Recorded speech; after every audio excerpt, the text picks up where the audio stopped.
With that, have a wonderful weekend. I read the news today, oh boy. It's time for Nicole Sandler's What's News from NicoleSandler.com and the Progressive Voices Network.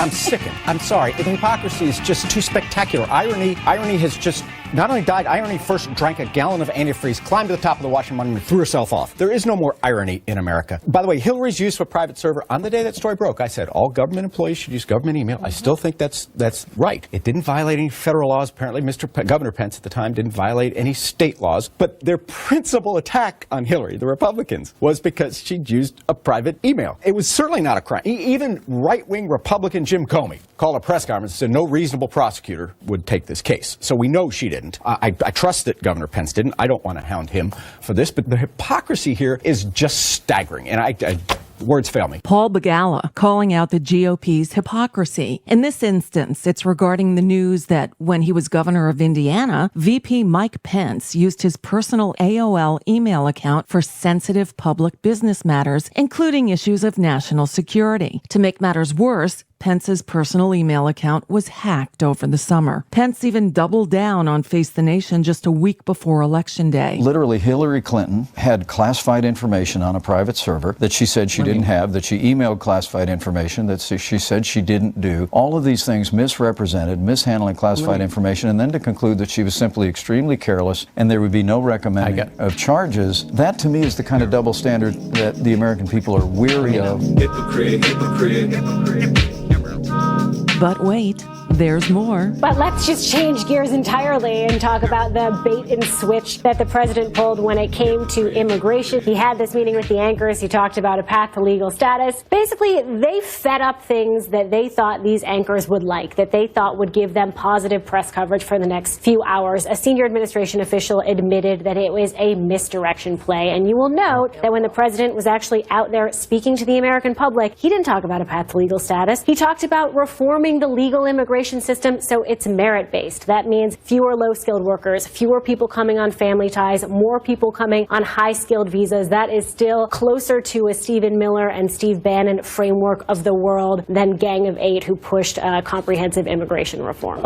Interesting twist, although it does make you wonder. So we're not supposed to believe what the senior-most official at the lunch says, who then they allowed it to be the president's name, says. We're not supposed to believe what they say. Maybe we shouldn't believe what they say. That discussion on CNN was regarding an off-the-record lunch Trump hosted with major network news anchors before his first address to Congress, in which he put forth a much different immigration vision than he'd pushed both on the campaign trail and later on in his speech. Not only did CNN call him out on it, but so did Fox. The clear implication was that the people who have not broken any of the laws in this country are going to be fined, that the president has given no thought at all to deporting them. Well, that sounds like exactly where we were a year ago and 2 years ago. That's no change that I can hear. I mean, that's how things have been for years. After all, you let these people in the country, they do work Americans don't want to do. As long as you act right and don't break the laws, you're good to go. That's how it's been. So what's the difference? Nothing. Well, it's certainly different than what Donald Trump was saying on the campaign trail. Well, yeah, but that's for sure. So many things are. Bad enough that they lied to get positive coverage. But then Shep Smith noted another bit of Trumpian hypocrisy. Well, the senior administration officials certainly gave the implication that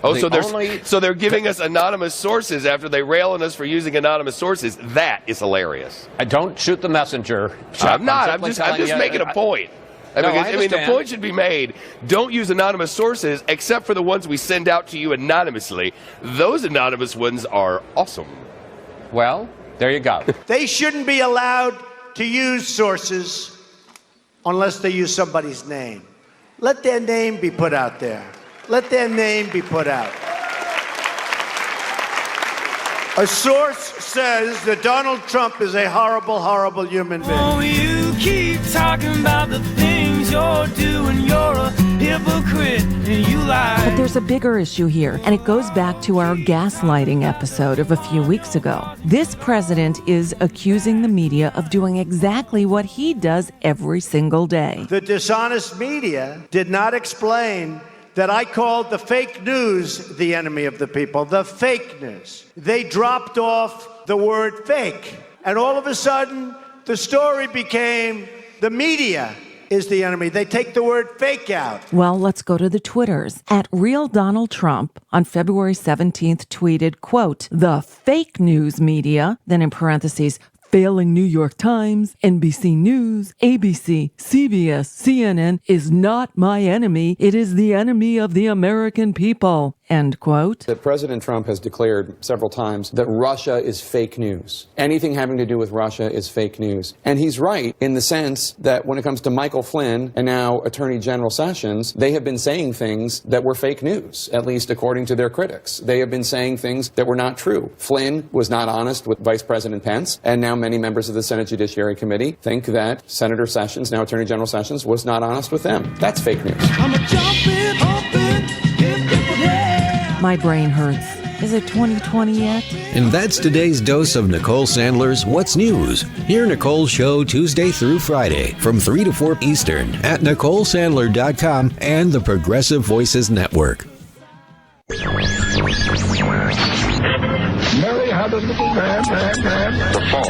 We believe that all men are created equal. To the magnificent mosaic that is America. From radio beacon to radio beacon. I have a dream today. Change has come to America. Oh, no. Knock, knock. Who's there? It's a figment of your imagination. Randi Rhodes Show. Turn up your mind. It's Friday, you bastards. You know, girls, it's great to live in a democracy today, where freedom is everywhere. But girls, we often take this freedom for granted. Freedom of speech, freedom of thought, and freedom of action. Do something. But you know, gals, what? Just because a bunch of men signed that Declaration of Independence in 1776 doesn't mean that freedom was for men alone. No? Oh, no, you take Tom Jefferson. Okay. Ben Franklin. You know.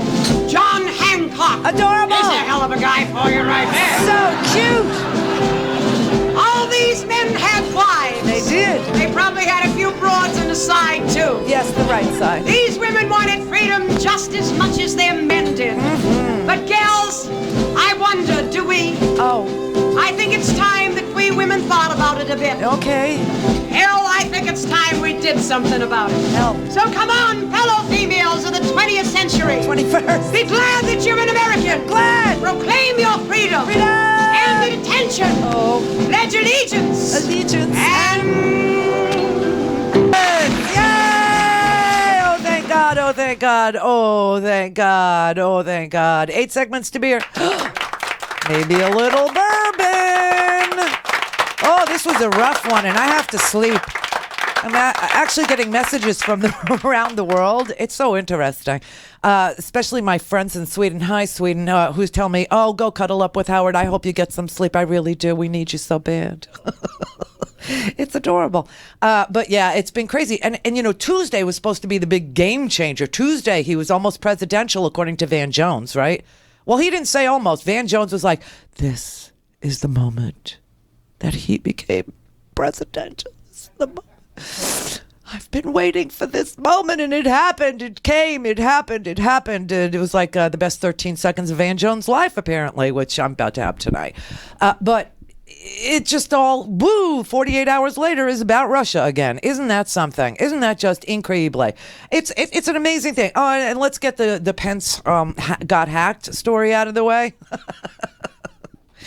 Yes, it turns out that as governor of Indiana, Mike Pence used a private email server and a private email account and got hacked. Let's dial up Jason Chavez. Call Darrell Issa. Get him on the phone right away. So I think the worst part of this story is it was an AOL account, which makes him not just somebody who's a hypocrite, but he's a loser. I mean, an AOL account? What, did you get it in the mail on a disc? Like a little floppy or something, and you put it in, you know, like AOL? Was that a dial-up account? I'm like, oh my God, AOL, total loser. I mean, amazing, just amazing. You know, mishandling information is a crime, but, you know, so is having an AOL account in 2016, I think. Isn't it? my techies, we're going to need all your help. Hi, Mike. I love Mike.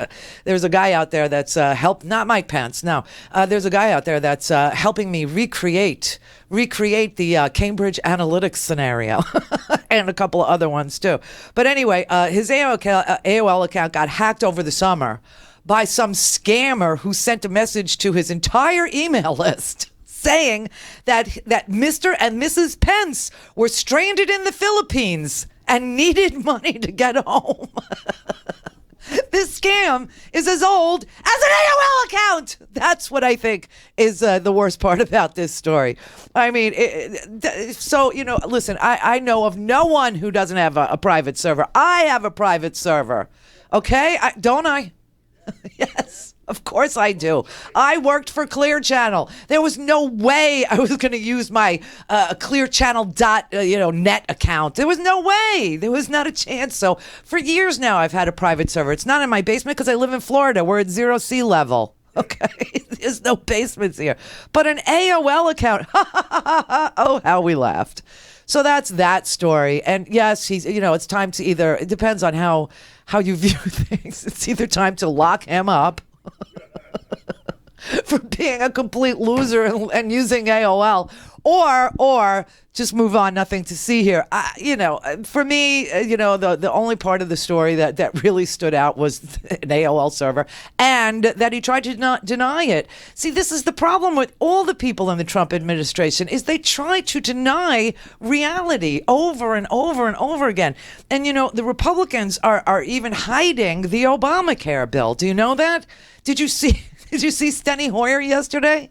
He went and had a little talk with Lincoln, the bust in Statuary Hall, asking President Lincoln to tell him, where is the hidden Obamacare bill? They just want to find, apparently, the bill is literally under lock and key in a special room in the Capitol where nobody is allowed to see it because it's probably on an AOL server. That's all I could think of. And, it must be really good, right? They must be really proud of it, huh? It's under lock and key in a special room. So, and they attacked the ACA for being too many pages. Remember that? And remember, it took me 3 weeks to read through those 1,000 pages. 3 weeks it took me for people who don't read. Just as a side-by-side comparison, you can read Orwell's 1984 in one Saturday afternoon. If you sat your butt in a chair and picked it up, you'd be done like at 9 o'clock in the morning with a cup of coffee. You'd be done reading it by beer o'clock. Okay, that's this bill, this ACA bill, took me 3 weeks to read, and I needed 3 lawyers to guide me through some of the provisions, you know what I mean? And then we talked to healthcare experts. We talked to, remember, what was his name? Potter. He was fabulous. We talked to Kaiser. We talked to so many healthcare experts. This is when we were broadcasting in Washington, D.C. I remember I had a big plaque, like where the curtains are behind me. I had this big, giant, oak tag thing, and it had, as we went through it, it had what this part meant and what that part meant and how this part affected that part. And if you didn't have this, then that wouldn't work. And we had this big, giant board behind us so that we could, explain, fairly easily any questions that came our way about what does this mean. So that took 3 weeks to read. Now they've got some and they were saying, oh, it's too many pages. It's too many pages. But at least you were allowed to read it. And I know they go, you'll find out what's in it when you read it, as the Republican, rallying cry for why it's okay to have it under lock and key in the Capitol somewhere. It's okay because the Republicans didn't bother to read it before they voted on it, and of course they didn't bother to read it because they were voting no. They just didn't give a rat's ass, even though it was a Heritage Foundation proposal. That's where the ACA came from. And number 2, it was called Romneycare before it was Obamacare. And now they don't want it to be Obamacare. Well, the Republicans want it to be Obamacare, but it's going to be Trump care. So it's going to have all these different names, the ACA, but the Republicans don't want their opponents to find out what's in the replacement bill. And the opponents they worry the most about are their fellow Republicans. That's the sick part. And see, this is their problem. They just can't tell the truth about anything, and that's why they're in so much hot water all the time. Because listen, I'm gonna take the break, and then we're gonna come back. And I think I have the simplest explanation, which is I think it's my little gift to the world, is we can make complex stories like the ACA fairly understandable, accessible, and simple enough that people can be informed enough to know where they stand on the issue, how it will affect their lives, or whether or not, we needed to impeach President Clinton because he lied about sex. Do you know what I mean? We've had these conversations and keep things that get uber complicated. The Jack Abramoff scandal was one of those, and we kept it fairly simple for you, right? So I think I have this very easy way to explain the Russia thing with Trump. And it's going to become uber clear how this all happened and why they lie about it. And the only reason why Trump isn't getting weeping pundits anymore, oh, he's so presidential, is because he lied. This week. Clear for takeoff. Randi Rhodes Air Force. Air Force. RandiRhodes.com.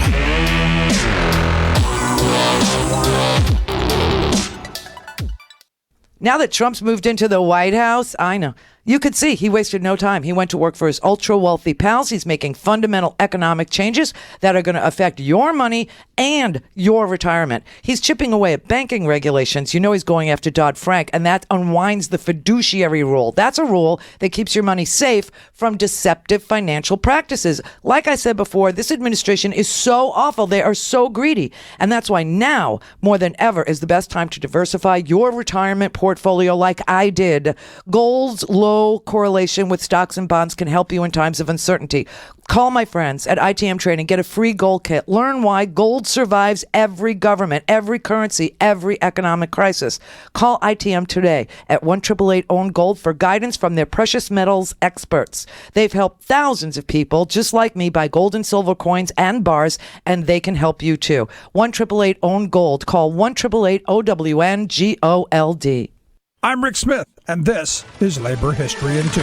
On this day in labor history, the year was 1945. National headlines spread fear of the growing wildcat strikes at Chrysler and Briggs auto plants in Detroit. The wildcats had increased to 35,000 strikers and idled workers at 2 Chrysler plants and 7 Briggs plants. The strike wave started a week earlier at the Dodge main plant in Detroit. 8 of the union's best leaders had been discharged for refusing to go along with a production line speed up. Briggs management followed Chrysler's union-busting campaign by firing 7 UAW officers at the Mack Avenue plant. 3 days later, Briggs fired another 8 committeemen and stewards, which then provoked the walkout. Company officials and the War Labor Board were outraged at the halt in war production of tanks, B-29 Super Fortresses, anti-aircraft guns, rockets, and trucks. The Michigan legislature introduced a bill to define as a felony any strike participation that violated a labor relations contract. The War Labor Board demanded that both sides meet in Washington to end the walkout. Strike leaders defied the wartime no-strike pledge and ignored the international's threat of disciplinary action. Strikers had the full backing of local UAW presidents. The UAW conceded that management had provoked the wildcatting through indiscriminate firings. Workers argued that if the War Labor Board prioritized production over union busting, they would order the reinstatement of all the discharged leaders. The Flint Labor Council passed a resolution demanding that all CIO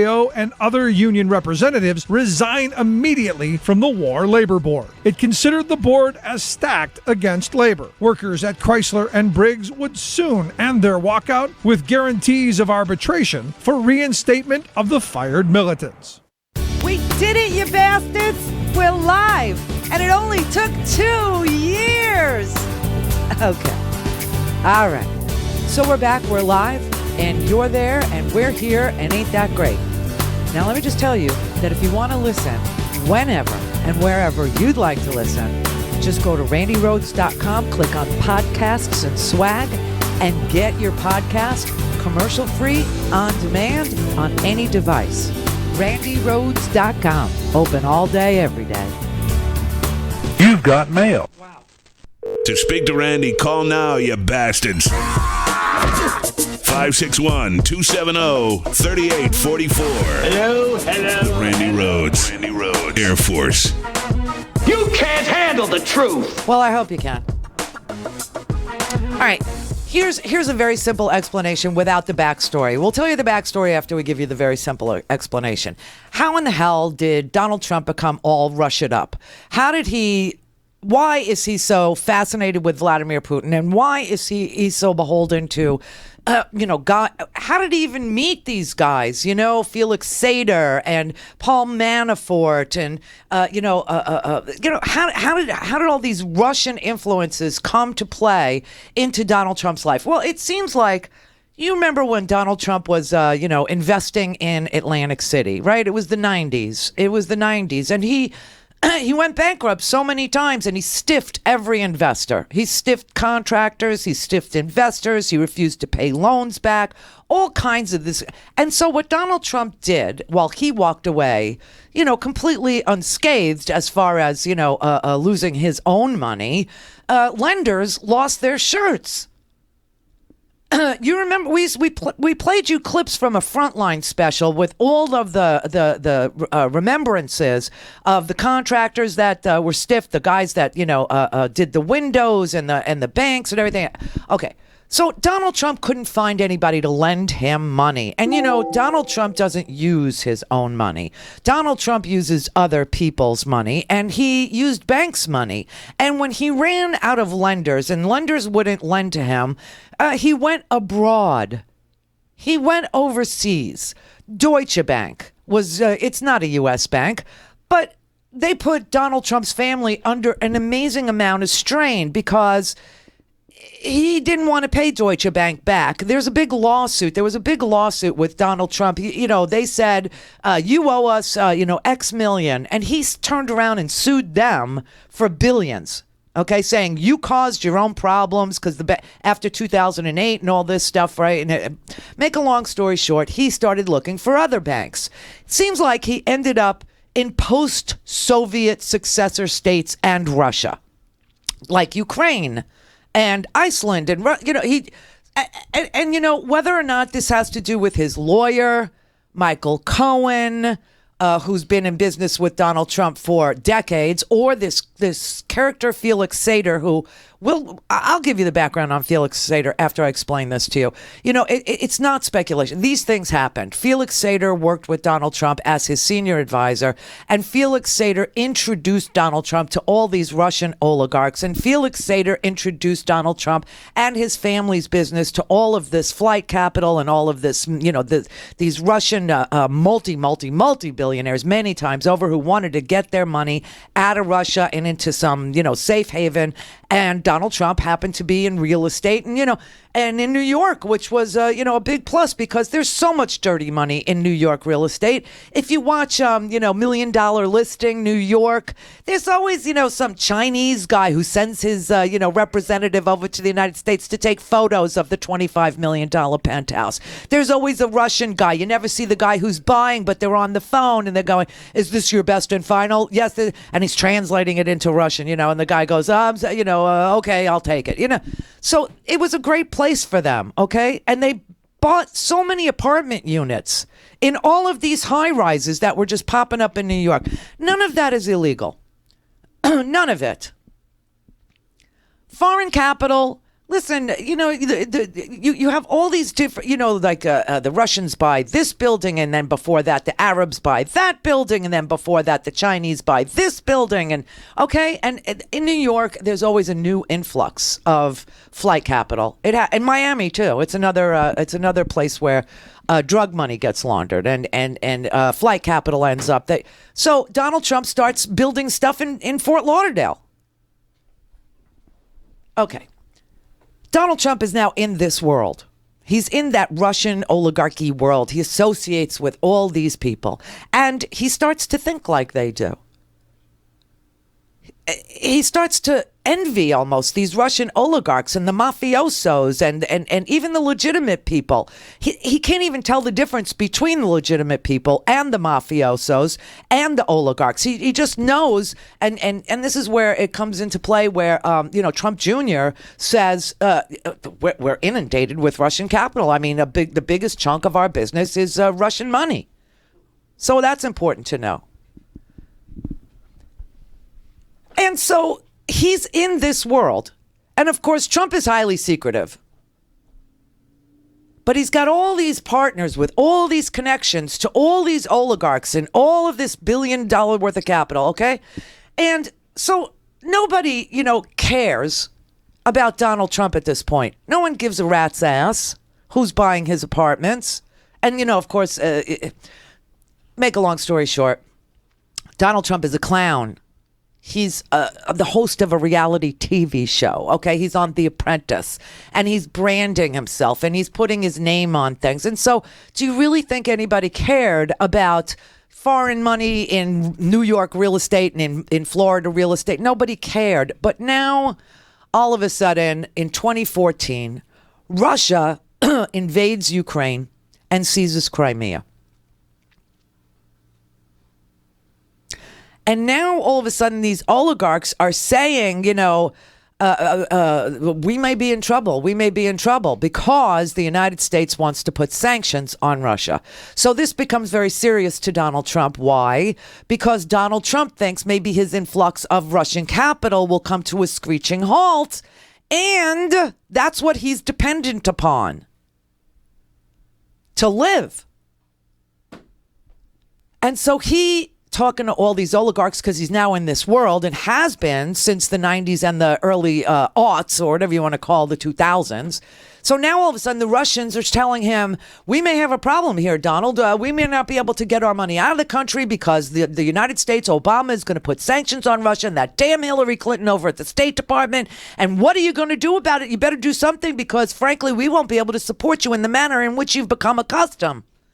You remember that stupid mansion you bought in Palm Beach? That thing was $45 million. It was dilapidated. It had mold everywhere. It was just a disaster. But some Russian oligarch bought it from you for $100 million. That kind of deal ain't going to happen because if Russia's under sanctions, it won't be allowed. It won't be able to happen. So now all of a sudden, Donald Trump becomes very interested in tamping down the story of the annexation of Crimea and all things Crimea and all things Ukrainian and Manafort is the lobbyist for this Viktor Yanukovych, who is pro-Russian. Says he doesn't talk to anybody in Russia. He knows. This is where it gets so sick, where he says, you all knew Manafort worked for Ukraine, not the Russians. Ukraine, but Yanukovych was very pro-Russian and all right. So for Donald Trump to pretend he doesn't understand that they're in Crimea, first of all, is such a freaking lie, and this is why he gets himself in trouble. Okay, because he lies. But this is why he gets involved, and so it's bad for Donald Trump. Therefore, it's bad, sad. Sanctions are bad because it's bad for Trump. So by 2015, Donald Trump has already given 10 to 15 years working with Michael Cohen and Felix Seder and Paul Manafort and this guy Tevfik Arif from Bayrock, who introduced him to all these Russian oligarchs in the first place. Now they're talking sanctions. And so by 2015, sanctions are wrong. Russia is good. Putin is strong, right? And this is why he says, why can't we all just get along? Why can't we just get along with Russia? Also, Carter Page is named as his first, foreign policy advisor. Carter Page also in Russia saying sanctions bad because Carter Page is an oil guy, right? And he's got these big oil, and the same thing with Rex Tillerson. This is how they all know each other. Okay, sanctions bad for Rex, bad for ExxonMobil, bad for Carter Page and his energy business, bad for Donald Trump because the oligarch money is coming flowing into Florida now in his condos in Fort Lauderdale, which go belly up, and he sees the leading edge of the sanctions. Here comes the stalling of the money from Russia. Better do something. And suddenly Donald Trump says, I'll run for president. I'll run for president and I'll undo the sanctions. That's what I'll do. And that's how it got to be Russia. That's how we got here. And that's why you have Carter Page and Paul Manafort and Rex Tillerson and all these people under investigation by the FBI, by the CIA for lying about their contacts with Russia. Now, they shouldn't have lied about their contacts with Russia because they should have just said, hey, sanctions were bad for our business. That's the way it is. And of course we were talking to Russia and we were telling them things like, trust us, we'll get rid of the sanctions.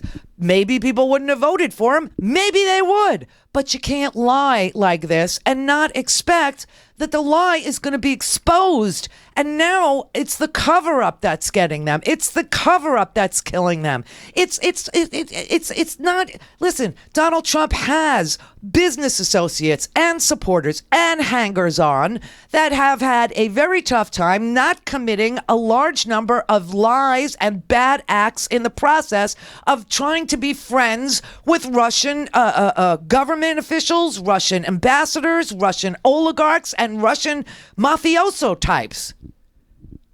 Now, if they would have told the truth, maybe he wouldn't have won. But this is why he's all Russia'd up. Because it was bad for his business. And the people around him agreed it was bad for theirs. And that's all that's going on here. But then they freaking lied. And they covered it up. Now, here's the problem. This is why you need to know Felix Seder's background and who he is. Felix Seder is the guy who stabbed a guy in the neck with the stem of a margarita glass and was in a bar fight and then became involved in a pump and dump penny stock scheme that was associated with the Genovese and the Gambino crime family. He was arrested. He was arrested in 1998, so he tried to make a deal to save himself. Now, there's reporting that's reliable that says that he was offered to do work with the CIA to facilitate the purchase of Stinger missiles on the black market of weapons, on the black weapons market, in post-Soviet Central Asia, which are the stands. You understand? Kazakhstan, Afghanistan. Now, remember, the Russians have been fighting in Afghanistan for, 9 years? And they went broke doing it. So Seder offered to sell Stinger missiles on the black market in post-Soviet Central Asia for the CIA. Now, according to his business partner, Salvatore Luria, who wrote an entire book detailing this story, and yes, Luria was with him the night he stabbed the guy in the neck with the margarita glass, so they've been friends forever, okay? So Salvatore Luria wrote this book detailing the story, and he says that the CIA was much more interested in working with Felix Seder than the FBI was because they had a business, spying on Russia and what Russia was doing in the stands. And so the deal that Seder made seems to have been that they'd flip him and he'd become a CIA operator.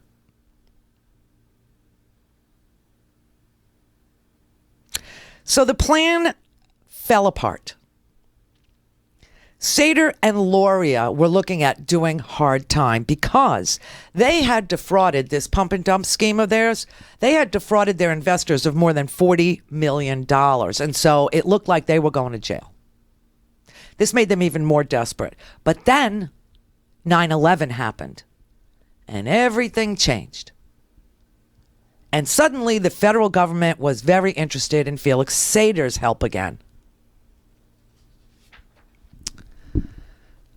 Now, Seder's attorney, his own attorney, Robert Wolf, said all these things about Seder. He said he told the Washington Times, which is the Sun Young Moon newspaper, in early 2015, he said that Felix Seder worked on, quote, the most serious matters of national security, battling our greatest enemies at tremendous risk to his own life and for the benefits of all citizens of our country, saving potentially tens of thousands, if not millions, of our citizens' lives. So this is his own attorney saying that, yes, he was turned by the CIA and he made a deal and that he is unbelievably good at saving millions of American lives. Okay. It sounds crazy and it sounds wild and it sounds hyperbolic and it probably isn't as big as that. But here we have Felix Seder's own lawyer saying that Felix Seder is working with the CIA. Okay. Now, here's what's interesting. Felix Seder's cooperation and work for our government, of course, was secret. And they went to great lengths, our government did, to keep everything about Seder secret. Even all the documents related to his prosecution. To his crimes, the indictment, the prosecution, the chart, everything has been kept under seal. It took a lot to get Seder's crimes out in the open. Because federal judges even pursued what, Josh Marshall from Talking Points memo, he called it reasonably, he said federal judges even pursued what might reasonably be called a vendetta against two lawyers who used leaked information about Seder's case in lawsuits growing out of a failed Trump building venture, the Trump Fort Lauderdale project, as well as lawsuits on behalf of victims of the original pump and dump scheme. So the only way that we found out about Seder's crimes were the lawyers on the other side of this case, representing the injured parties here from the Fort Lauderdale failed condo experience. And the pump and dump scheme, the $40 million the $40 million that was taken from these people. The lawyers for those people, they were the ones that started to leak this story. But it looked like Seder's entire case and Seder's cooperation as a cooperating witness went on for 11 years. In 2009, he was finally sentenced because remember, this all happened in 1998. In 2009, he was finally sentenced for, and here's what he got. He got, remember, it's a $40 million security fraud case. He got no jail time. He was not forced to pay any restitution to the victims, and he was fined $25,000. In other words, he walked away. Now, what's really interesting is during the 2015 confirmation hearings of Department of Justice, Loretta Lynch, Attorney General Loretta Lynch, she was asked about the government's cooperation with Felix Seder because she was the U.S. Attorney for the Eastern District of New York, and that's where Seder's case was adjudicated. So Loretta Lynch knows all this. Orrin Hatch asked her the question. And she said, and here's her quote, "The defendant in question, Felix Seder, provided valuable and sensitive information to the government during the course of his cooperation, which began in or about December 1998.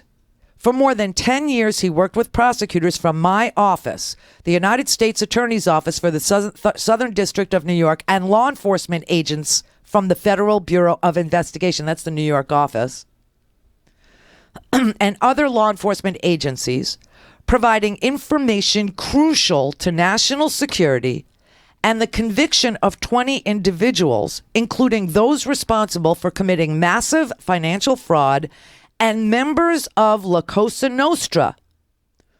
For that reason, his case was initially sealed." So you know it's true. It's just a fact. It's testimony. It's written testimony, actually. Orrin Hatch asked for the answer to that question in writing. That's why we have it. So now her claim of Seder helping us on issues of national security has been repeated by other judges involved in Seder's case. People who have gone to great length to prevent the release of the documents in the Seder case. The judges that have sealed the documents in the Seder case, which are now, available. But for 10 years, 11 years, you couldn't find, you didn't know anything about this guy. That's why he's so, mysterious. And yet he was Trump's senior advisor. He has business cards from the Trump Organization.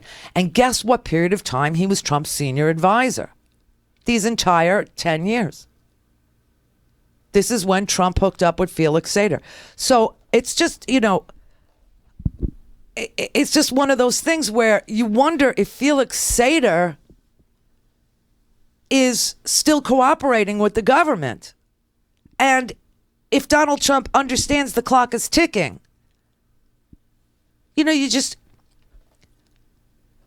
Now, you'll hear us talk about, Bayrock Capital. Felix Seder was a co-founder of Bayrock Capital. And Felix Seder partnered with another guy named Tevik Arif, who Trump has testified about in the Fort Lauderdale condo case. This is why I'm saying, a lot of this stuff didn't come out until Trump was under oath and in a deposition scenario. And then he said he knew Tevik, but he didn't know Felix Seder, which is crazy because Felix Seder not only worked with Trump for 10 years, so did Michael Cohen and all these other people that are under investigation right now.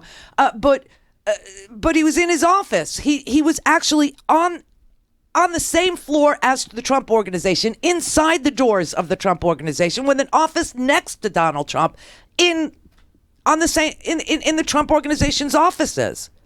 Now, he does admit to knowing Tevik from Bayrock, who was a former Soviet trade and commerce official from Kazakhstan.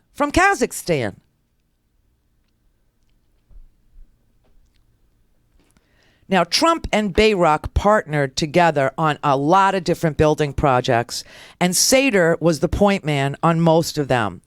Not just the Fort Lauderdale project, but the New York project, Trump Soho. Trump Soho was financed with money from Russia and Kazakhstan. And then there was Trump Fort Lauderdale subsequent to that, and Seder managed that project. And when it collapsed, it triggered the entire deposition and the entire opening up of Felix Seder's security fraud conviction. Now, Trump's work with Bayrock continued on until 2010, and that's when Seder left Bayrock and went to work for Trump full time in Trump's offices. And he put together all kinds of deals and financing for Trump branded buildings. So here, let's put this together very quickly, okay? The federal government knew who Seder was. They knew that he had ties to the criminal underworld. They knew that he had ties to the Soviet Union. They knew that former Soviet Union, and they knew that he had ties to the mafia. They knew that he had a deep and long relationship with Donald Trump. They knew that he played a key role in in Donald Trump's first decade of projects after Atlantic City went bankrupt, and they know that Seder helped him get financing to keep himself afloat. Now, we don't know if the federal government had specific knowledge of all the details of every single transaction, and we don't know how deeply Trump was reliant on capital from Russia and oligarchs and underworld figures that Seder is clearly immersed in and has been, for 11 years, being protected by our government while he does it.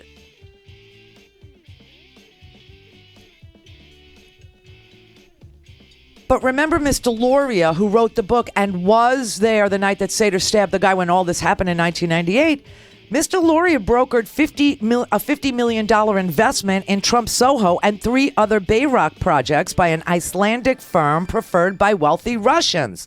So what we know is Trump was very dependent on Russian money for at least 15 years now. Is it illegal? No. But is he hiding everything? Yes. And if he has nothing to hide, then why is he hiding everything? 47 after. For a commercial-free, on-demand, whenever, wherever listening experience, visit randyrhodes.com for your personal premium podcast today.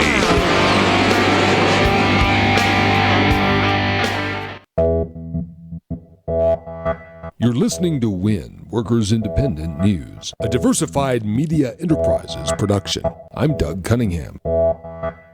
No, Dr. King always talked about a union. He said the best anti-poverty program he knew was the union. Activist actor Danny Glover. On Saturday, Glover will join U.S. Senator Bernie Sanders, NAACP President Cornell William Brooks, clergy, and hundreds of Nissan workers for the March on Mississippi. It's a rally and march for a union, as well as for civil rights at Nissan's Canton, Mississippi plant. The workers and their supporters are demanding that Nissan respect workers' rights to vote for a union without fear of retaliation. The workers say that Nissan's anti-union campaign is an effort to intimidate workers into not supporting a union. Senator Sanders, Danny Glover, and NAACP President Brooks say there's a pattern of civil rights abuses, harassment, and intimidation of African-American workers at the Nissan Canton plant who are trying to form a union with the UAW. Senator Sanders says that Nissan has union representation at 42 out of its 45 plants around the world, and the American South should not be treated any differently. The Canton, Mississippi plant makes Nissan Altima, Frontier, Murano, and Titan vehicles. Fight for 15's Mid-South Organizing Committee is suing the Memphis Police Department in federal court for allegedly harassing and trying to intimidate labor protesters and Fight for 15 organizers. The suit says the MPD is conducting illegal political surveillance on protesters. The Mid-South Organizing Committee and its lead organizer, Antonio Cathy, say in their lawsuit that Memphis police engaged in a pattern and practice of various intimidation tactics aimed at discouraging workers from engaging in protected free speech activities. Cathy says Memphis cops told him that they had authorization from the president of McDonald's to make arrests at Fight for 15 protests. Police also followed organizers engaged in constitutionally protected protests. IAM Maine Lobstering Union members are buying a wholesaling operation. Financing for the Trenton Bridge Lobster Pound wholesaling operation is coming from the Bank of Labor.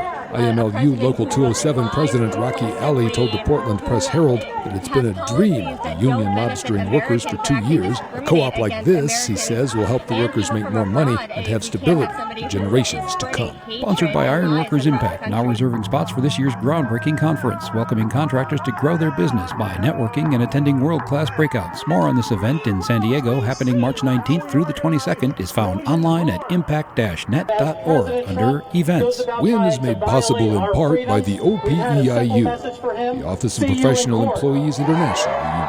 Workers Independent News is proud to be heard on The Union Edge, Labor's Talk Radio. Live nationwide weekdays noon to 3 p.m. at theunionedge.com. You've been listening to WIN, Workers Independent News. For more information, visit laborradio.org. The Randi Rhodes Show is brought to you by our partners at ITM Trading. Call them at 1-888-OWN-GOLD and ask for a free gold kit. 1-888-OWN-GOLD. Call in, connect. To speak to Randy, call 561-270-3844. 561-270-3844. So basically what you have here is a man who inherited a great fortune from his daddy, and then he blows it. He blows it in Atlantic City like, a lot of, degenerate gamblers do. No difference here between him and some guy who blows the rent money. It's just the amount that's different. The amount that's on the table. Anyway, he blows it. He can't find any lenders anymore. He can't find anybody to, give him a bank loan. Nobody wants to do business with Donald Trump. So Donald Trump is desperately seeking investment money. He's desperately seeking loans, lenders, somebody to pour money back into the Trump organization, which he has blown apart. And he goes overseas. In the meantime, he hooks up with these guys from Bayrock. Okay, these guys from Bayrock are from Kazakhstan and Russia. And they tell him all this money in Russia, ever since the breakup of the Soviet Union, ever since Vlad was prime minister, not even president. He's been privatizing all the businesses, and he's been handing these huge chunks of change to all of these Russian people, and frankly, they're Vlad's friends, and they'll be your friends too. They love real estate. They love America, and they would love to park their money over here. Why don't we put you guys all together? There's nothing illegal about that. It happened. Except that he hooked up with the Bayrock guy, Seder, who was obviously working for the CIA. It's so interesting because we don't know which side of this Seder is currently on. But what we do know is that when Russia invaded Crimea, everything changed because Donald Trump felt that those sanctions that we placed on Russia would inhibit the free flow of cash he was enjoying from Russia. And he had been working with, his lawyer, Michael Cohen, who had done an enormous amount of business in Russia. He'd been working with Seder and Bayrock and this other guy from Kazakhstan. And they were saying, this is not good. This is not good for our business. This is not good for your business. You have to do something. Now, I don't know if Donald Trump at that moment decided to run for president. These are the things we don't know. But I will tell you this. He could. And I don't know if Donald Trump felt that he couldn't win on his own. And so he told Russia, continue to hack. And I don't know how much he understood about the hacking. And I don't know how much he understood about those bots and cyborgs. But I will tell you, he hired two companies. One in San Antonio, Texas. The other was Mercer's company, Cambridge Analytics, to pump out fake news, which is shady as all hell, and that people in this country were the victim of a huge propaganda campaign. But the illegal part comes here. Did Donald Trump know that Vladimir Putin was hacking? We know he invited him to do it. We know he said... But it would be interesting to see. I will tell you this. Yeah. Russia, if you're listening, I hope you're able to find the 30,000 emails that are missing. I think you will probably be rewarded mightily by our press. So he knew to talk to Russia. I mean, he knew to give a shout out to Russia. He knew to ask them to have. Now, why would he say something like that? Obviously, he said something like that because he had to know that Russia was doing this. Now, did he agree to? Obviously, that right there is an admission that it's okay with him. And this is his giant problem now. You could say if he never said that, because he's such a pathological liar. He's such a showboat, that he couldn't help himself. He had to say, I know more than the generals. I got the inside scoop. I know what's going on in Russia. Vladimir Putin couldn't have been nicer. Do you know what I mean? He talked about knowing Vladimir Putin. He talked about, I've spoken to him. What I would do would be, as an example, I own the Miss Universe. I was in Russia. I was in Moscow recently. And I spoke indirectly and directly with President Putin, who could not have been nicer. See? And we had a tremendous success. The show was live from Moscow, and we had a tremendous success there. And it was amazing. But to do well, you have to get the other side to respect you. And he does not respect our president, which is very sad. He doesn't respect Obama, and he hates Hillary Clinton, Putin does, because they put the sanctions on Russia. And Donald Trump's agreement seems to have been,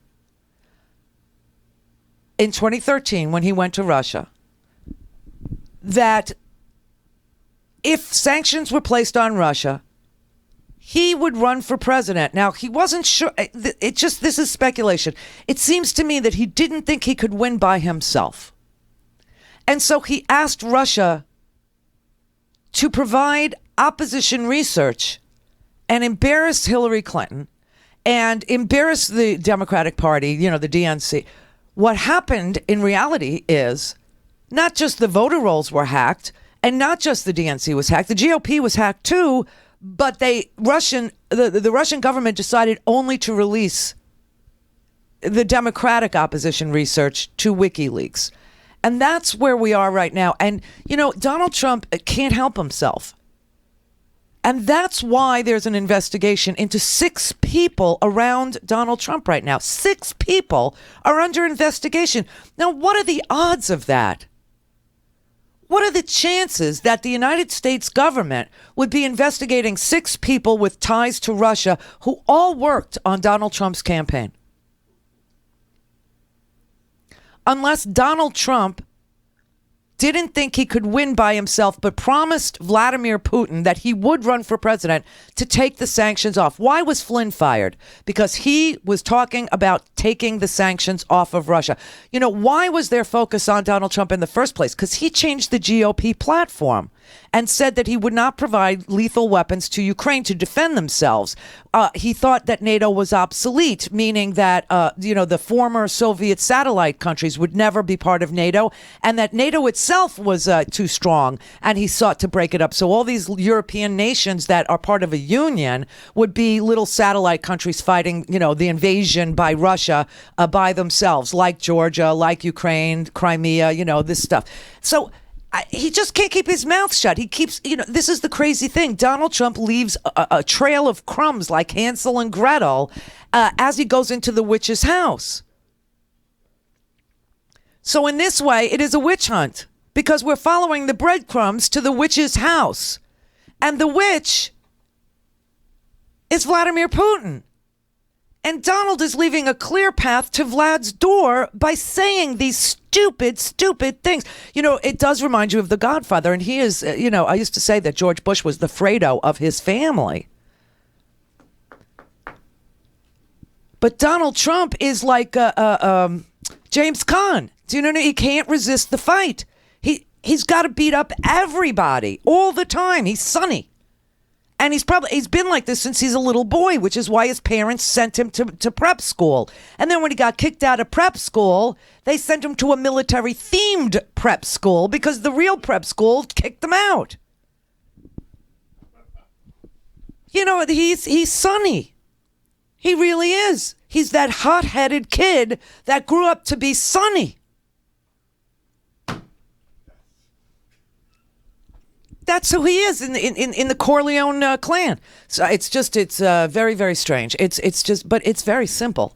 Donald needed money. He couldn't get it here. He went over there. He took the money. No problem. Then they started complaining. The money's going to dry up, Donald. Sanctions. You better do something. He was like, I want to build a tower. Yeah? Well, I'll tell you what. You're not even going to have the money to build a tower. You need to get these sanctions off. You need to work your government. Well, I can't work the government. It's Obama and Hillary. Well, then run against them. Well, I don't know if I could win without, I don't know if I could win. We'll help you. See what I mean? It's not that complicated. And now 6 people are under investigation. And for what? A little bit of money. And it's a beautiful day. All right.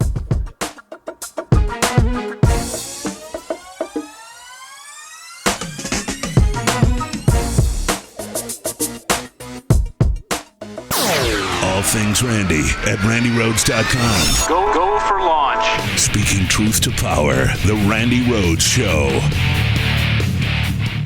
Man, I love Herky Jerky. It is just the best jerky you'll ever put in your mouth. They are the best purveyors of jerky I have ever found, but you have to go online at herkyjerky.com to sample and try this amazing big protein, big flavor, big packs, little carbs snack. Now, the bacon is incredible. It's just a big slab. You put it on BLTs, you use it in salads, munch it right out of the bag. I've shopped for jerky everywhere, from supermarkets to gourmet jerky shops, but Herky Jerky is the best. And this is not a 3-ounce frou-frou bag. These are big, beautiful, nearly 1-pound bags of fresh, delicious, perfectly spiced jerky that bites and chews like homemade jerky should. Now, for the month of March, all the Randy listeners will get a surprise. If you order 2 packs or more of anything, they'll send you a sample pack of maybe elk, maybe venison, maybe buffalo. It could be anything, but it will be a surprise. All you need to do is type in the comments section, buy a stinking podcast. herkyjerky.com. Now, the top of the hour on the Progressive Voices channel on TuneIn presents the Green News Report. My administration wants to work with members of both parties to promote clean air and clean water. Debunking Trump's environmental bunk in his first address to Congress. Scott Pruitt is facing new questions about his email and his honesty. New emails show EPA administrator lied to Congress. Plus, what a crazy, spectacular, unbelievably warm day that we had here across southeastern Wisconsin. Record February heat wave brings early spring across the U.S. All of those early warning signs and more straight ahead. From BradBlog.com, I'm Brad Friedman. And I'm Desi Doyen. Stand by for 6 minutes of independent green news, politics, analysis, and snarky comment. Everything that is broken in our country can be fixed. Not everything, Mr. President. This is your Green News Report.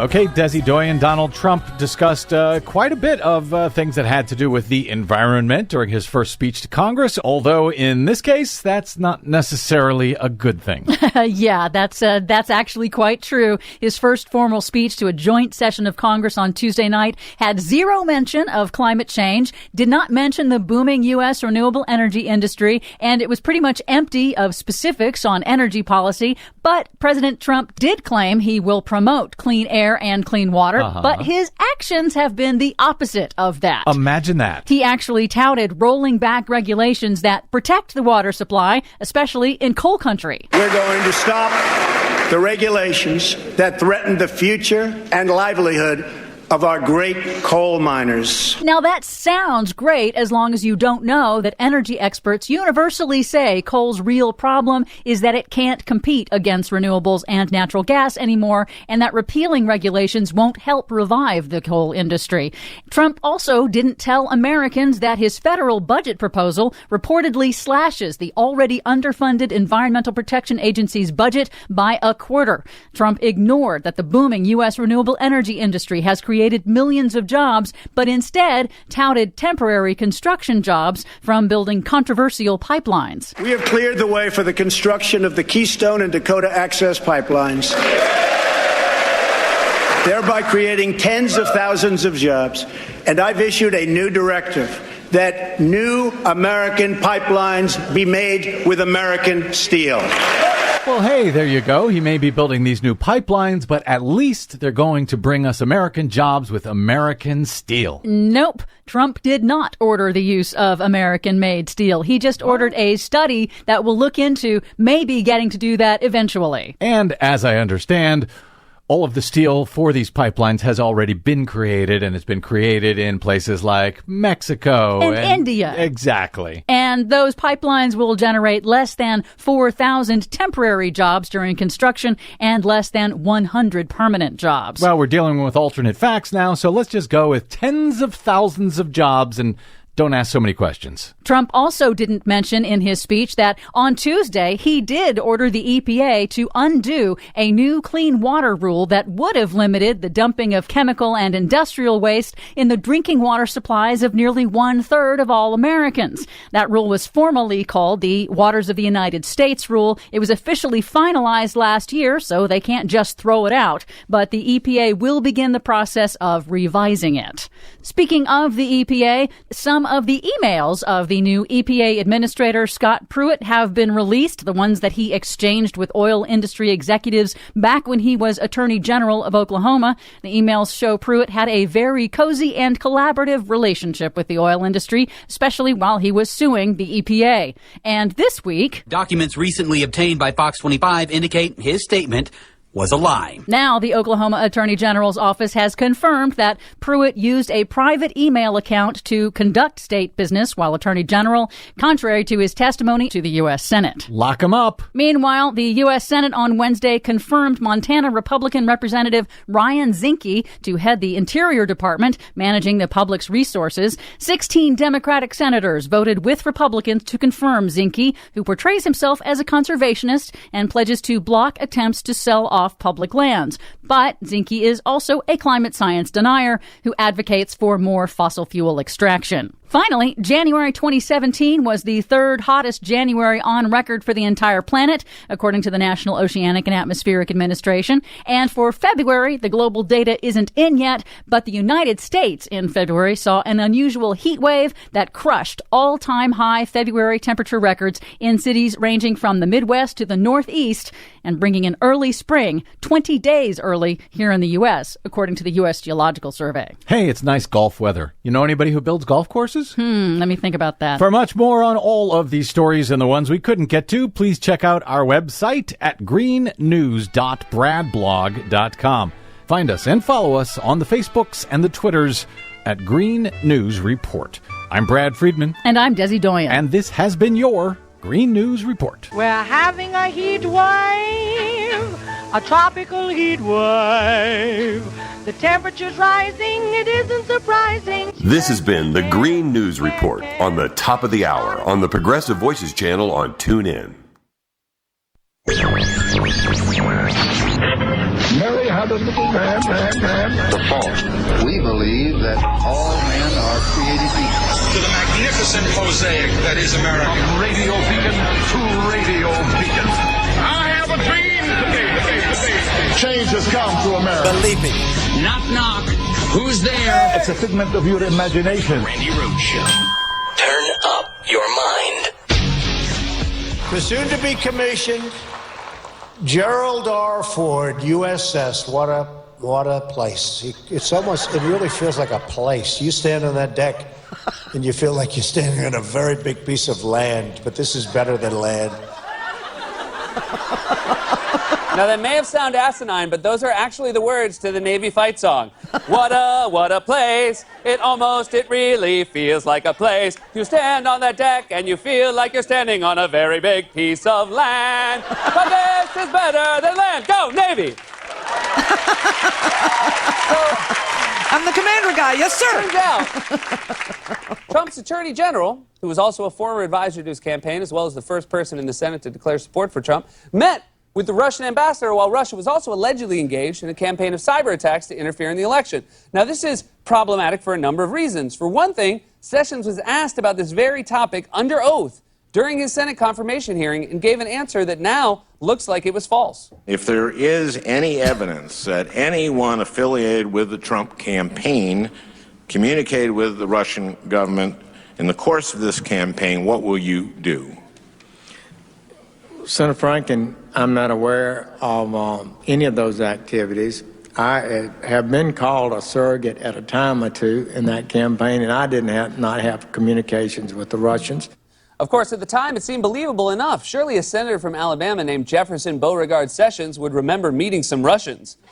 Now, we don't get a lot of Ruskies down to this neck of the woods. Can I get you some lemonade? You must be awfully hot underneath that big old furry hair.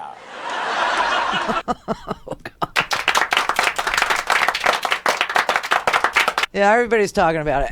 The whole town's talking about it. It is unbelievable. And you know, the sick, sad part is that Trump probably didn't think that he could win on his own. And the reason why he ran in the first place is because the Russian oligarch money was drying up because of the sanctions that we placed on Russia after they invaded Crimea. This is probably when Trump decided, all right, I'll do it. But the Russians said, don't worry, you can win. And he said, I don't know. And they said, we have your back. We have your back. We know what to do. And it's really sad because now you have the Director of National Intelligence issuing the report, Russia's influence campaign targeting the 2016 U.S. presidential election. And in it describes all the cyber hacks, all the attacks, how it started, why it started, what Vlad wanted out of it. And of course, what Vlad wanted out of it was to embarrass and hurt Hillary Clinton because Hillary Clinton and Barack Obama put the sanctions on Russia, which was crippling Putin. And the only thing that Trump had in common with Putin at that time was the sanctions were crippling his business too because he was being financed by Russian oligarchs. And there was nothing illegal about that portion of it. It became illegal when Donald Trump threw in with Vlad and said, I don't know if I can win on my own. And they said, don't worry, we got this. That's when it became illegal. And now you have 6 people under investigation. His first foreign policy advisor, Carter Page, in the oil and gas business in Russia. His lawyer, Michael Cohen, 10 years as lawyer, oil and gas business in Russia. Paul Manafort, okay, his campaign manager, oil and gas business in Ukraine, and pro-Russian lobbyist for Viktor Yanukovych, who fled to Russia after Vlad was able to invade Crimea, starting the sanctions. Stupid man, Manafort. Michael Flynn, I'll take the sanctions off. Don't worry, we got this. Lied about that conversation. And he didn't have to, because he was in a position to actually then be legitimately reaching out to Russian Ambassador Kislyak to discuss things. He didn't have to lie, but he did lie about the sanctions, and he lied about it to Mike Pence, who has an AOL account and doesn't understand hacking. Who knows? And now you've got just Jeff Beauregard Sessions under investigation. Same thing. Lied to the Senate, his own colleagues, his own friends, in his own stomping ground.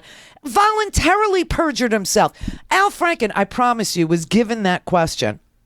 I promise you. He was given that question because Al Franken's line of questioning to Jeff Sessions had to do with the Marion 3, had to do with whether or not Jeff Sessions was forthcoming about civil rights prosecutions when he was Attorney General in Alabama, and how he stretched the truth, and how he really did go after the Marion 3 and accused them of voter fraud, registering dead people. Same old thing, right? And that's what Al's line of questioning focused on. And then all of a sudden he asks a question about, all right, so, and if you see the whole thing, you see Al's like, all right, this is ridiculous, but it seems like there's a story that Donald Trump did X, and so if it's true, what will you do? And he voluntarily perjures himself. He says, I've been called a surrogate, and I'm not aware of anybody in the campaign talking to anybody. It's a lie. It's an obvious, provable lie. So now Sessions is under investigation, and so is Roger Stone, who claims he's been poisoned by polonium. Now, why would Roger Stone, I mean, I realize he's loopy, but why would he pick polonium as the reason that he fainted on the beach running? Why did he say polonium instead of dehydration? Why did he go on one of these conspiracy shows, Alex Jones show, and tell Alex Jones that he was poisoned by polonium, and that the CDC had taken a blood sample when he showed up at a hospital dehydrated after running on the beach in Miami in 90-degree weather and not drinking enough fluids? He dehydrated. But why the CDC would then send his blood off to be tested and tell him he's been poisoned by polonium? Because Roger Stone knows all spies have to die. And Roger Stone believes that he's a spy for Russia. That's why, and he's under investigation too. It's so they're so bizarro world in their crazy world that they live in, and the only real truth is that Donald Trump was dependent on foreign oligarch mafioso money to finance himself after he gambled away his daddy's business in Atlantic City. And it's just not that complicated. But now you got Roger Stone under investigation, Carter Page is under investigation, Michael Cohen is under investigation, Manafort's under investigation, Flynn is under investigation, and now Beauregard is. It's just, and it's all because they cannot tell the truth. These are all self-inflicted wounds. Now the DNI report says, in trying to influence the U.S. election, we assess with high confidence that Russian President Vladimir Putin ordered an influence campaign in 2016 aimed at the U.S. presidential election, the consistent goals of which were to undermine public faith in the United States democratic process, denigrate Secretary Clinton, and harm her electability and potential presidency. We further assess Putin and the Russian government developed a clear preference for President-elect Trump when it appeared to Moscow that Secretary Clinton was likely to win the election. The Russian influence campaign then focused on undermining her expected presidency. Except Donald had another arrow in his quiver. I'm sorry I gave you a mental picture of his quiver. It's like quiverful. Ooh, I hate that word. But okay, so here's the other thing he had in his arsenal. He hooks up with some guy in San Antonio who does a voter suppression effort on the internet.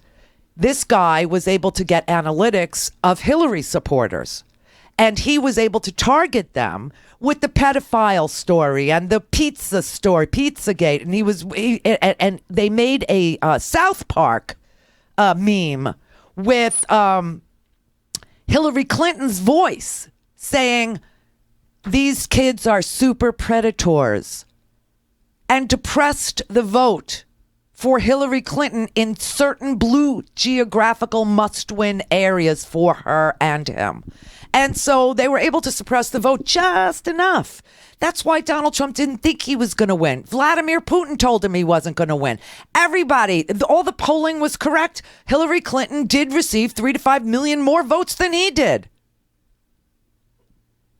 The polling wasn't wrong. It was correct. But this voter suppression effort was at work and succeeded at the last minute. And a lot of African American voters sat it out. In Wisconsin, in Michigan, and in Ohio. Pennsylvania. Wisconsin, Michigan, and what's the other one? Pennsylvania. So that's what happened. Now, all this stuff's in the homework section. All of it is. And I suggest that you read it and memorize it so that you don't have to get deep in the weeds with these crazy, trolls that have fallen victim to the propaganda campaign waged by a foreign government against them. Just saying. It's pretty simple. All right, let's go to JR in L.A. Hey, Randy, how you doing, man? Hey. Love you all day long and every time you speak. Thank you. Oh, you're welcome. Okay, how do we convince people to stop being stupid? Well, listen, if embrace facts, because I don't see it happening so far. No, and you won't. And there's always going to be, and this is the sad truth, and this is what everybody knows who runs for office, especially national office. There will always be 30%, a third of this country, 33% of this country, that will they will consistently vote against their own best interest based on the authoritarian figure that steps up to the microphone. As long as that person can come up and step up to the microphone and say, I got this. Don't you worry. You don't have to think about it anymore. Trump also had the added entertainment value of being, a P.T. Barnum type, a guy who was very good on television, a guy who, was made legitimate by a TV show that ran for 14 freaking years. People don't realize The Apprentice ran for 14 years. Of course, it was only number 1 in its first season, and then it was number 67. But people saw him at a conference table wearing a suit and tie and firing people. And so he became authoritarian to them. And when he stepped up to the microphone to make his play for the presidency, they thought, I know him. He's a businessman. They decided all these things about him. None of that. I mean, he ran a boutique business. That's what he ran. He's not exactly the CEO of ExxonMobil. Rex Tillerson is, okay? He's right. So he doesn't know what he's doing. But he is beholden to these oligarchs. He needed their money. And again, there was nothing illegal about it until he actually threw in with Putin, until he actually said, go ahead and hack, and invited them to hack and made it clear that he was pro-hacking. And until he started doing business, with Manafort and Flynn and Sessions and all that, right? So there's always going to be a third of the country that no matter how simple you make it, no matter how you just lay it out and go, look, the guy needed money and he couldn't get money from the U.S., so he went abroad. And it was all okay until the sanctions. And then, And they'll either believe you or they won't, but those are true facts. No, I agree with you. Oddly enough, I can't add much to the conversation, but I do have to ask you, I guess, 2 other questions. Number 1, if we can't fight them through facts, how do you think we can fight them through influence? Is there any way we can push it? I mean, I try and send out stuff like, listen to Randy, go ahead and look at MSNBC. Go ahead and look at this and whatever. That does not seem to work. No, of course it doesn't. Yeah. So, okay. Then the next question: if it doesn't work, then is there a way that we can possibly make it so that it's more, I don't know, edible, more fun, snackable? Snackable, right? Something that they could just have a little bite of and get. Yeah. Well, so here's the thing. Here's the thing. Light facts or something? Yeah, facts light. No, here's the thing. Again, I'm going to say this again and again and again. There will always be a third of this country that will continue to vote against their own best interest based on the person that tells them exactly what they want to hear, not what they need to hear. Okay? They will just go with the person who emotionally appeals to their need instead of their intellectual urge to know what they have to know. And you could just write them off and just know that people on our side are working for equal justice across the board for all people. I can't write them off because half of them are like family. I mean, what am I going to do? I mean, I gotta stay in there and fight the good fight. Well, then, like I said, make it very simple. Learn the story I just told you. He needed money. He couldn't get a bank to lend him anything after Atlantic City, gambled away everything. So he went overseas, and the Russians came to him and bought all his stuff, his apartments, and made him a very rich man. Then the sanctions came after Putin invaded Crimea, and his money was going to dry up. So he decided that he would run for president, but he didn't think he could win on his own, so he took help from Russia. That's the whole story.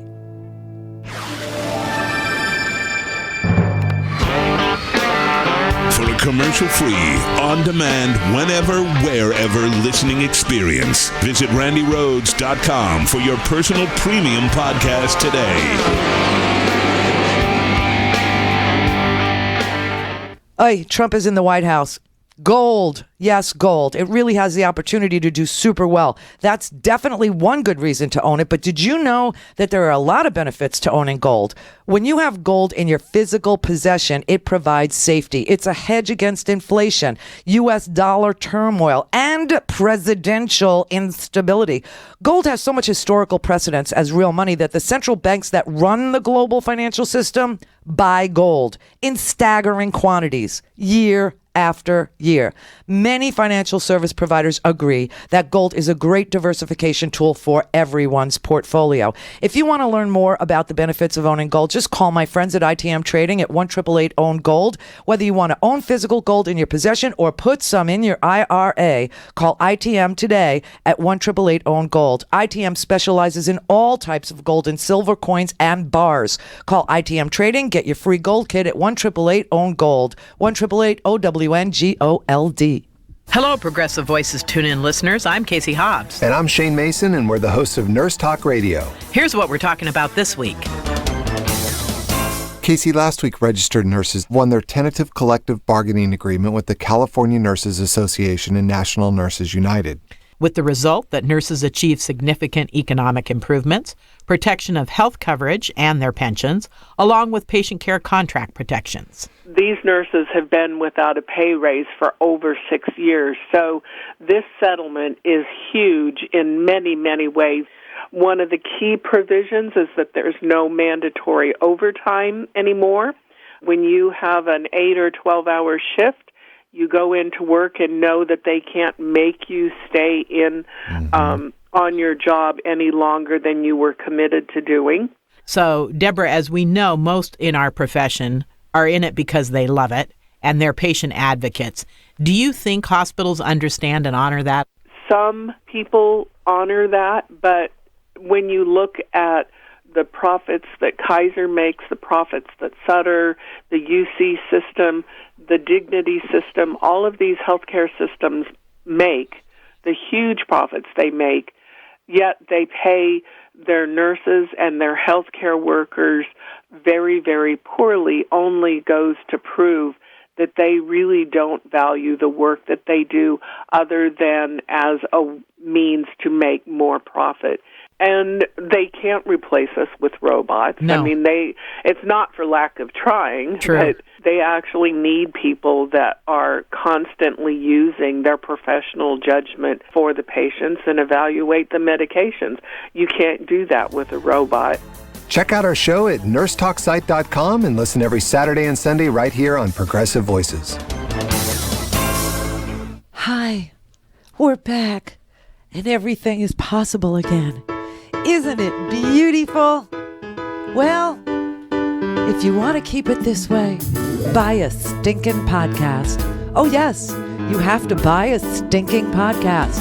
And you get that at randyrhodes.com, where we're open all day, all night long. randyrhodes.com. Get your stinking podcast. The Randi Rhodes Show is live on randyrhodes.com and the free Progressive Voices app for Android and iOS. Visit the App Store or progressivevoices.com now. Coretta Scott King also wrote to the Judiciary Committee about the Sessions nomination in 1986. And this is what she wrote. Mr. Chairman and members of the committee, thank you for allowing me this opportunity to express my strong opposition to the nomination of Jefferson Sessions for federal district judgeship for the Southern District of Alabama.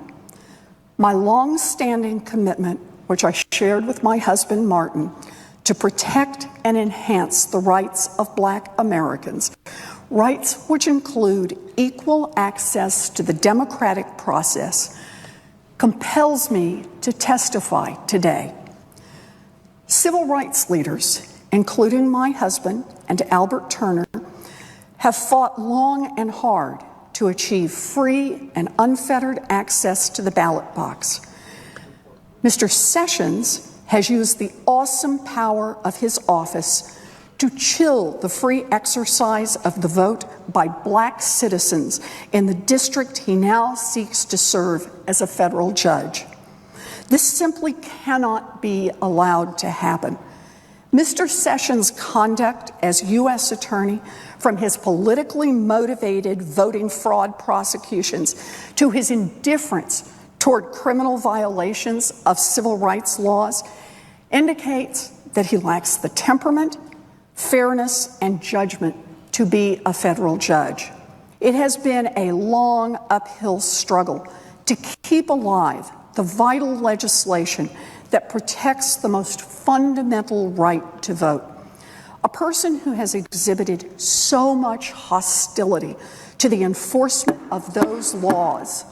The senator is reminded that it is a violation of Rule 19 of the standing rules of the Senate to impute to another senator or senators any conduct or motive unworthy or becoming a senator.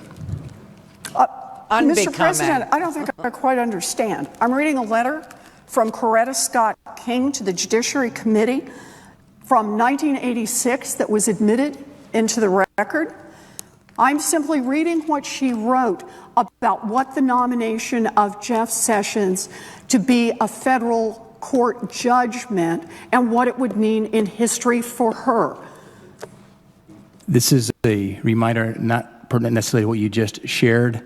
However, you stated that he doesn't know a what sitting he's senator is a disgrace to the Department of Justice. I think that may have been Senator Kent. And this, it is through. Although I would be glad to repeat it in my own words. the rule applies. I love this girl telling him. To imputing conduct or motive through any form or voice to a sitting form of words includes quotes, articles, or other materials. So, quoting Senator Kennedy, calling then nominee Sessions a disgrace is a violation of Senate rules. It was certainly not in 1986. In the opinion of the chair, it is. So can I continue with Coretta Scott King's letter? The senator may continue. A person who has exhibited so much hostility to the enforcement of those laws and thus to the exercise of those rights by black people should not be elevated to the federal bench. The irony of Mr. Sessions' nomination is that, if confirmed, he will be given life tenure for doing with a federal prosecution what the local sheriffs accomplished 20 years ago with clubs and cattle prods. After reading the letter, Senator Warren continued speaking, but she was again interrupted, this time by Senate Majority Leader Mitch McConnell. Mr. President. They are. Mr. President. The Majority Leader. The senators impugn the motives and conduct of our colleague from Alabama as warned by the chair. Senator Warren, quote, said Senator Sessions has used the awesome power of his office to chill the free exercise of the vote by black citizens. I call the senator to order under the provisions of Rule 19. Mr. President. Senator from Massachusetts. Mr. President, I am surprised that the words of Coretta Scott King are not suitable for debate in the United States Senate. Senator Warren is now prohibited from speaking for the remainder of the debate over Sessions' confirmation. Wow. Stunning, huh? Hi, Amy. Stunning. That was just an amazing moment. And you know what? Coretta Scott King was right about Jeff Sessions in 1986. And Elizabeth Warren was right to go to history and to read from the congressional record what was said about Sessions in 1986. And for some strange reason, reading the congressional record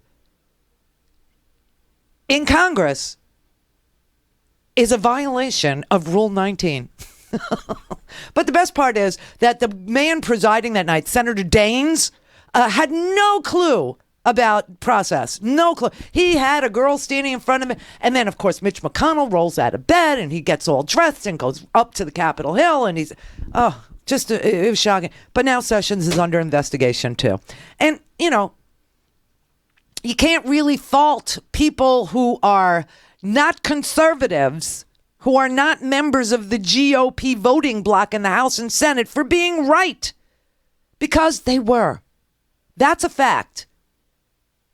We tried to stop his nomination. We are, I shouldn't say we because I'm not a party person, but people of good conscience who understood Jeff Sessions' proclivity to lie and to take away civil rights from people instead of enforcing the civil rights of people as an attorney general, spoke out forcefully back in the day to keep him off the federal bench. And it turns out the Democrats were in the minority and they couldn't stop it. And then he got confirmed. And now he's under investigation by the FBI. And he's head of the freaking Justice Department. What do you do now? Want me to answer it? All right. You get a special prosecutor. Oh, yeah, that ran. That's right. I forgot. Don't forget, okay? Keep these things in mind. Obviously, Jeff Sessions cannot investigate Jeff Sessions. He can't. It's kind of like Scott Pruitt saying that he was suing the EPA 13 times, so now make him head of the EPA so he could be the plaintiff and the prosecutor and the judge and the jury. What could go wrong? You understand? They think that they're playing this very sophisticated game of chess by putting people who sue and people who are compromised into those positions that, would allow them to escape investigation or escape prosecution because, Pruitt obviously was suing the EPA and Pruitt is now the head of the EPA. So now Pruitt is suing himself. Same thing with Donald Trump's postal building, okay? He's got a lease from the GSA for the post office, for the new hotel in D.C., except that the lease says that no member of the government can hold the lease. But now he's the lessee and the lessor. Same thing with Sessions. Sessions is now under investigation by the FBI. But remember, Sessions is Comey's boss. So they think they're very smart. But a special prosecutor would clear all this smartness up. Okay, you get it? They thought they were being too cute by half. All right, Brother David. Putin, he was having trouble. What a sad, sad story. Needed U.S. huckster to bring oligarchy glory. Where, oh, where was he? Enter KGB. They hacked around once they had found with help of GOP. And now it's bring time for Twitler and Vladimir. Orwell was prophet for now. All bets are off with Sessions' case. Their way leads to disaster race. Bring time for Twitler and Vladimir. Streep Davis 2020, or it'll be nuclear winter for everything else. Bring time for Twitler. Okay, sweetheart. All right. Okay. All right. Hi, sister. Hey, brother. It's been a week. Yes. Month. Year. Millennium. This was supposed to be his week, though. He gave his little, state. What was it? His little joint session of Jeff or something. I forget what they.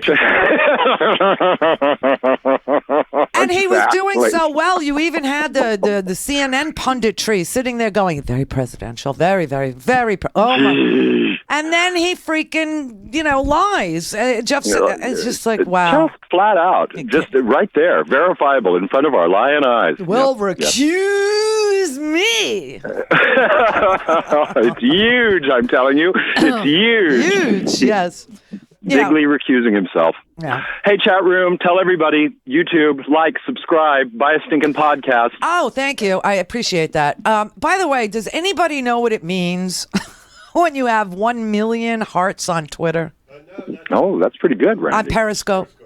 That's excellent. What does that mean? What do I get for that? Where's my prize? What do I get? Do I get a prize from the first shelf, or do I get the big giant one on the Paige and Carol Merrill. Does anybody ever get that prize? I don't know. I don't know, but that is great. That's we're very fabulous. close. I think we have 900,000. We hit the million. Oh, we hit a million? We hit it just during this show. Of course you did. Vive la Randy Stance. Gorgeous girdles for everyone. Thank you. Okay, so we hit 1 million hearts on Periscope. What does that get me? I want to respect. No. I want to know what the prize is. I want a prize. I deserve a prize. I want to know what is the prize for 1 million hearts on Periscope. Because I looked, somebody called and said, she's about to hit 1 million. She's about to hit 1 million. John called. And so I looked. It was 900. It's like 998,000 and then we hit 1 million. Yes.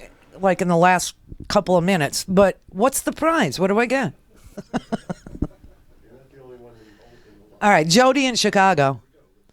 Hi, Randy. Hi. Thanks for taking my call. I listen all the time. I love you so much. But I had to endure for the first 5 or 10 minutes of your show, you call me a loser. Oh, you're an AOL user, aren't you? The email account, I don't know. I've had it for years, and I just didn't change it. But, wow, I will now, so I guess. You're the people that send me the help tickets, right? You're the ones that say, I can't figure out the podcast, and a help ticket. I know. You know what? I did go on iTunes to get your podcast. But you're not on iTunes. I can only get a sample, so I did figure out I had to go to your website. Yes, that's right. You can only get a sample because we're behind a paywall, which means you need a password. Oh, okay. All right. I figured it out. I didn't have to call you. I didn't send you a ticket. I figured it out. But now I'm good with my email account, but I'll work on it. Okay. But I still love you, and I'm calling. It's not dial-up, is it? You don't still get the thing. No, you didn't even have that. Come on, no. Wow. All right. No, let me make it feel better. You know how old I am? Okay. I remember CompuServe and Prodigy. I was on Prodigy. Yes. I was on Prodigy too, and I thought the only two people in the world that were on Prodigy were me and my dad. And I still remember my handle was like XXX13BGU. I think I was in were you ever in chat rooms with that? No. No? Okay. No, I never went. My dad and I were. I was convinced that my dad and I were the only two people in the world on Prodigy, and it was dial-up, and we would send emails back and forth to each other. And then my dad started telling me soon. There you go. I missed it. Every time I hear that, I think of my dad. I still do. I still think of my dad. I go, oh, look, an email from my dad. But I think I was XX19BBU something, and my father 18, and my father was 19. You know, like his was the next number. Okay. Yeah, but that Wow. and then my dad called and he said, soon they're going to have you'll be able to shop online. And I remember I don't remember what retailer it was, but the very first retailer that was on Prodigy, I remember trying to get into their website, not knowing what a website really was, and the dial-up connection, it was like the page would load from the top down, like it took 4 days to get the whole page. It was so amazing. And just think about that. That's like the mid-90s, and look where we are now. I know. It's amazing. Even phones. I used to sell cell phones in the late 90s, and when they used to tell me, the big honchos would go to their meetings, and they come back and say, Jody, pretty soon, we're going to be able to, open our garage doors from our cell phones. We're able to shop on our cell phones. And I thought, you're crazy, but here we are. Now, the question I have, being the old bag that I am, is what does 1 million hearts on Periscope get you? Because we just got mail. Thank you. Mark in Vancouver. Hi, Randy. I spoke with you the other day, and I think I failed miserably to make my points. Oh. And the reason this is a do-over. Yeah, that's what I'd like. Here's the thing. It's very difficult to explain something when somebody is constantly jumping in, trying to have a discussion. And what I would like to do is lay out for you the case as to why people are not supporting the Democrats, why they did not show up by the millions in November, and it's why called voter suppression. Now, well, Randy, since 2008, the Democratic Party has lost over 1,000 seats, about 1,040 seats at all levels of government. That's what and they say. I'm glad that Trump is failing as president because he's building a lot of resistance. But no matter how badly the GOP does, the Democrats keep losing to him. Yeah, the party is an antique. I mean, the party is a complete shadow of what it was. It was, the Democratic Party that I thought I could be part of was the Roosevelt era. Was exactly. My mom, grew up. FDR was her president, and my mom grew up just crazy about him, and JFK to a lesser extent, but only because he was handsome. But but FDR was like the epitome. He was what I thought the Democratic Party was. Now remember, in the 90s, what happened was the Democratic Party decided to triangulate, and it moved to the right. And it became the DLC. It became the Democratic Leadership Committee. And that was like, oh, well, we have to play footsie with corporate America, and we have to, do this, and we have to do that, and we're still paying for it. Yeah, we're still paying for it. I mean, so I'm not a member of that party. Like I said, I've said this a million times. If I could figure out a way where I didn't need to amend the Constitution, which I do, in order to get rid of the Electoral College, which you'd have to amend the Constitution to accomplish, and create a viable third party in this country, I would do it. Okay, Randy, what is the purpose of the superdelegates? I know. I think it's ridiculous. It's so because they. Let me answer that. I think that's horrible. The superdelegates are there to suppress the liberals. So that's what I'm saying. It's voters. That's by another. Liberal, I mean real Democrats. Right. Real Democrats. That's what I'm saying. So there's many forms of voter suppression, and that is one of them. The superdelegates throw their hat to a candidate prior to even the first debate. So how legit is that? It's not. The party is a disaster. I don't disagree with you. And if that's what you were trying to get across the other day, you sure failed miserably because I agree with that. Okay. Well, the problem is they have. So now you've won. Just be happy. Okay. Now you can feel good about yourself all weekend. Now you can replay this in your head all weekend and go, I won. Will this be on YouTube? Yes, it will. Permanently? Yes, it will. Hey, awesome. Right. Share it with all your friends. Hey, Mark in Vancouver's friends. This really is Mark, and he really won this argument. He won. He was so tenacious. He had to have a do-over to do it, but Sloppy seconds is better than nothing. Absolutely. Now, can I explain to you what's really going on with this run-up to a war for profit in Russia? No. 46 after.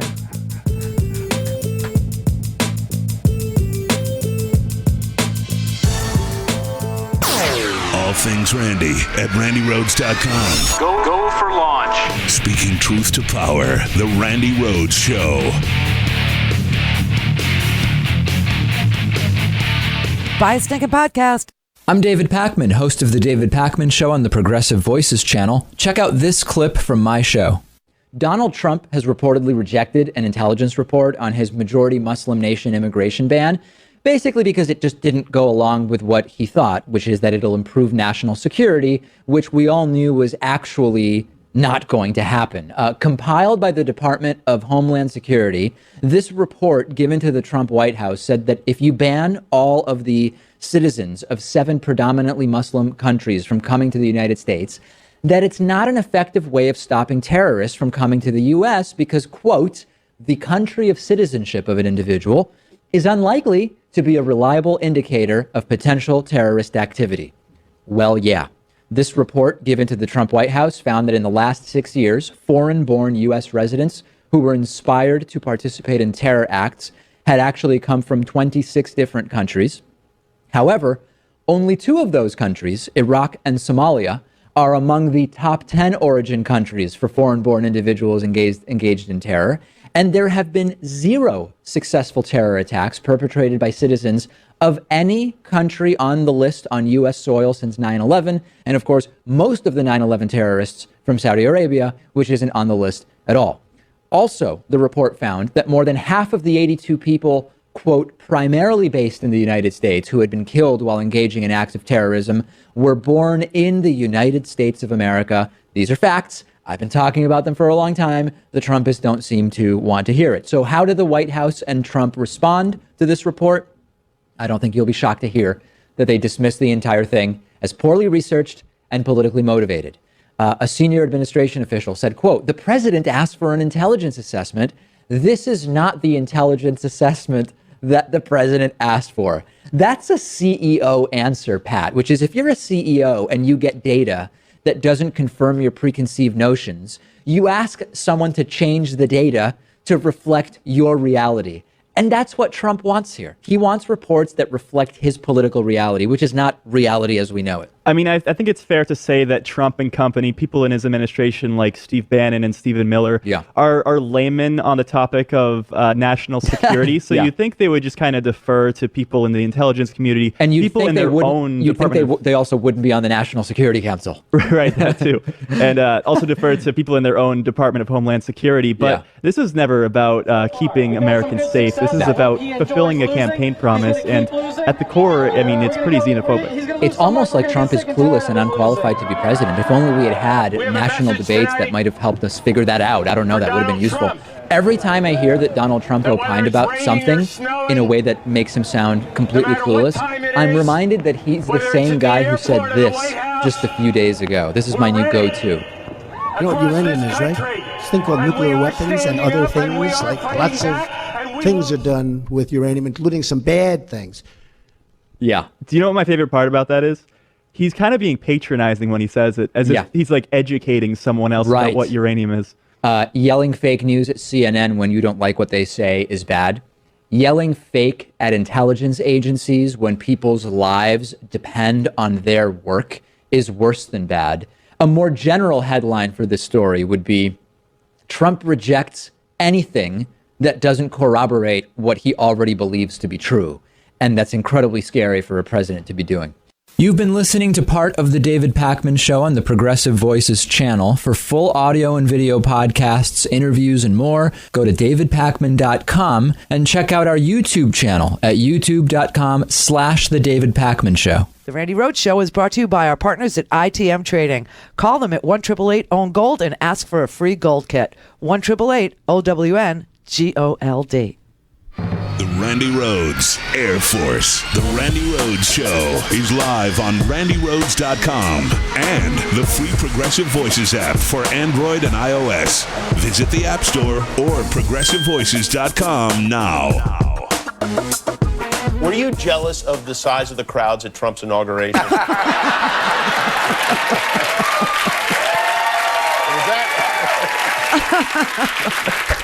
I was there.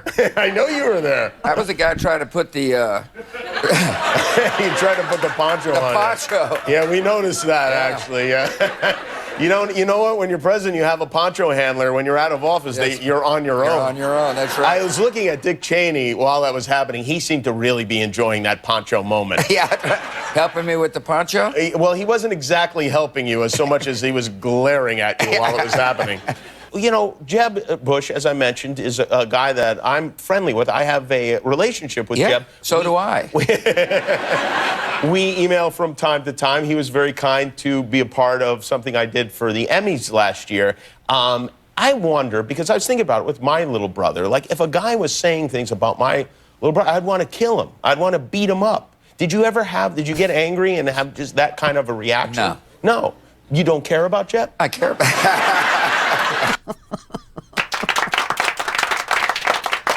He says he cares about Jeb, but it's politics, you know what I mean? You want the he wants the answer. I had been in a number of campaigns. And pretty well used to all that stuff. It goes with the territory? Yeah, it does. Yeah. It does. Okay, all right. That's it.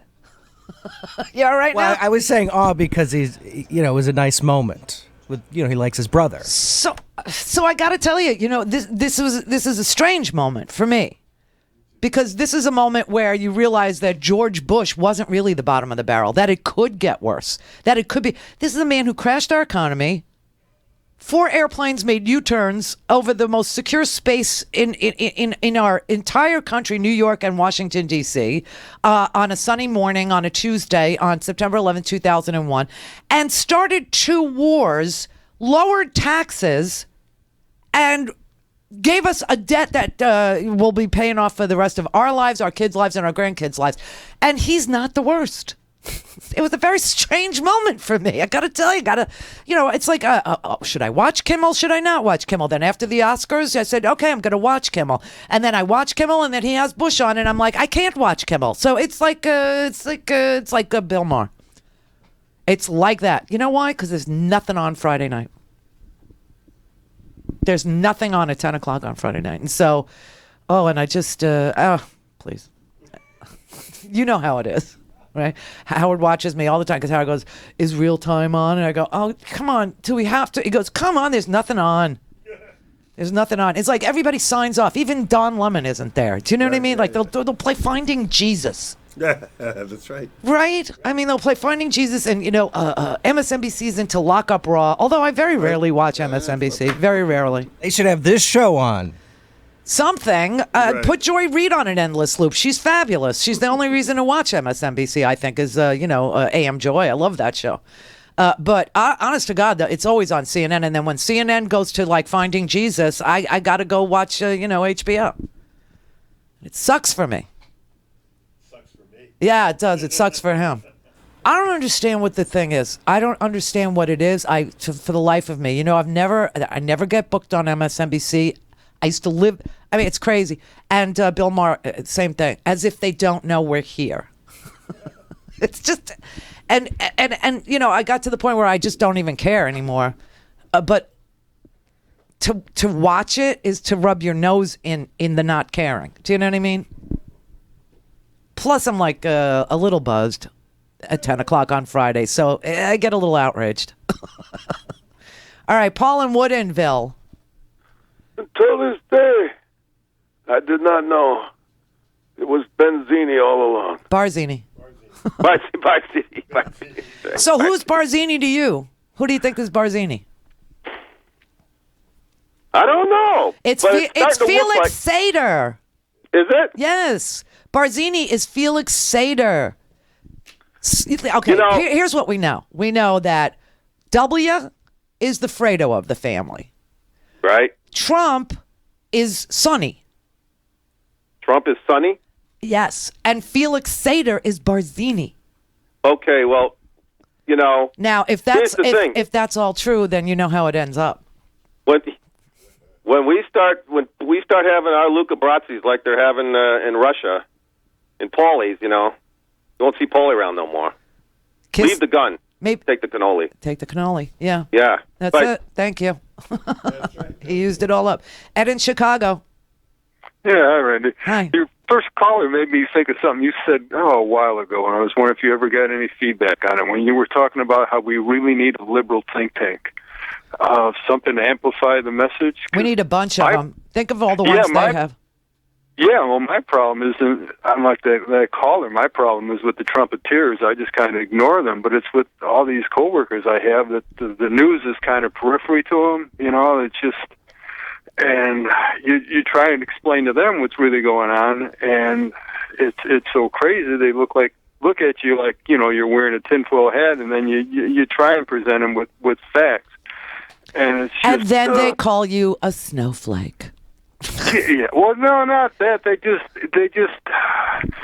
their news is still the corporate. That's where the most of these people get their news from. No. Their news is Breitbart. Their news is No. I mean, they go home from work. They put on like NBC, ABC, CBS, and then they eat and go to bed.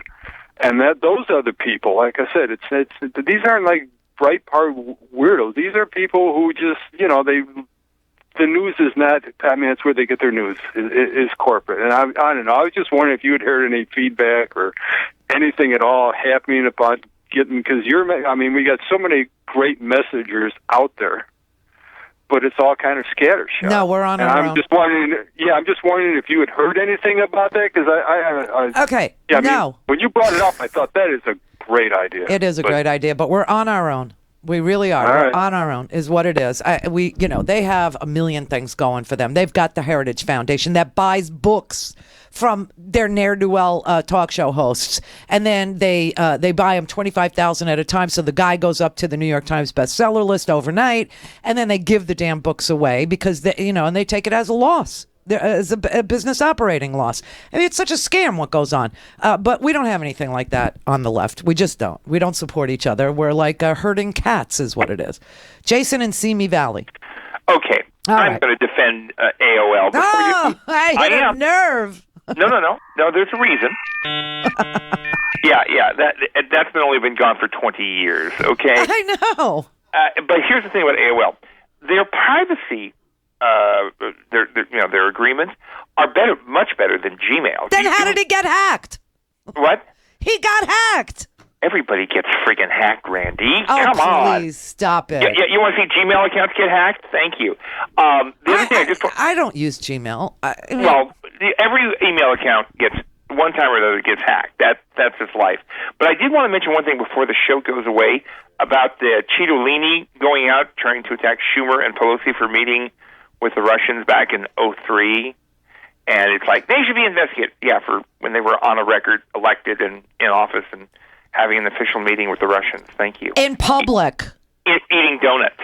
In public. That's right. It wasn't behind closed doors, and nobody lied about it. They allowed them to take photographs because they were in public. And this thing about Hillary Clinton and photos of her with Vlad, anybody remember she was Secretary of State? She was supposed to meet with him? I do, but I can tell you one other thing that everyone should remember about Citolini and all of this. I just want to make this point.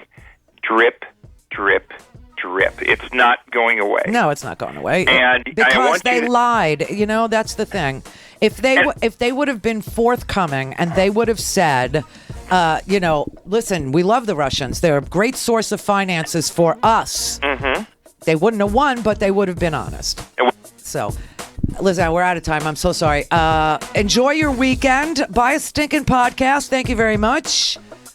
We will leave this show up for free because the explanation is so simple, and you must repeat it. He needed the money. He went to the Russians. They gave it to him. Everything was cool until the sanctions. And then they recruited him, and he didn't think he could win without their help. There's the crime, okay? All right, then. Beer o'clock. You got mail.